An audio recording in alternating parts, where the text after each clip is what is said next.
ครับจากนั้นติดครับเรามาเริ่มกันเลยนะครับนะก็จะมีไม้ด้วยกันทั้งหมด5ชิ้นนะครับโดยที่ชิ้นนี้กับชิ้นนี้นะครับเท่ากันนะครับนะ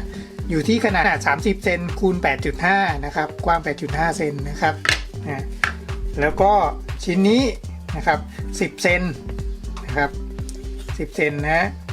กว้างก็ 8.5 เช่นกันนะครับชิ้นนี้นะครับ 7.5 เซนนะครับยาว 7.5 เซนนะครับกว้างก็ 8.5 นะครับนะชิ้นนี้ก็เท่ากันเลยครับนะเสร็จแล้วตะขอไว้คล้องกุญแจนะครับมาเนี่ยจะเป็นหน้าตาอย่างนี้นะครับนะหน้าตาเป็นกลมๆอย่างนี้นะครับนะแต่มาดัดนิดนึงดัดเพื่อให้เป็นที่คล้องกุญแจได้นะครับแล้วก็หูแขวน2 อันนะครับแล้วก็อุปกรณ์พวกตะปูเกลียวพวกอะไรพวกนี้นะครับนะนิดๆหน่อยๆนะครับแล้วก็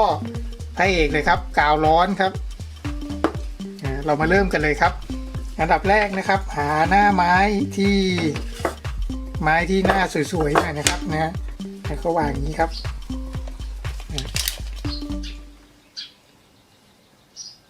ประมาณ3 เซนนะครับ3 เซนแล้วก็ติดกาวครับ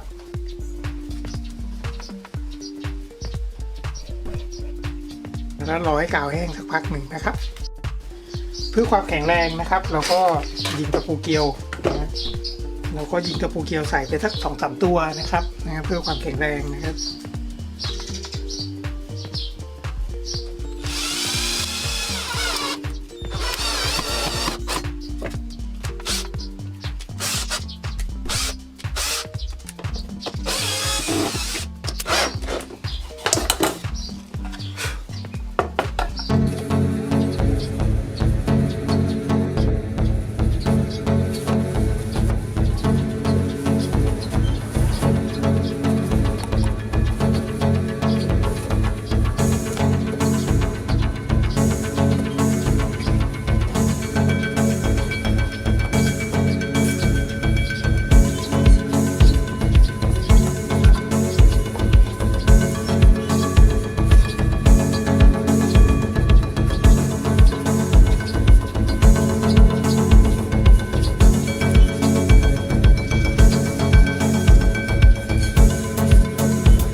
ก็ติดตั้งห่วงนะครับ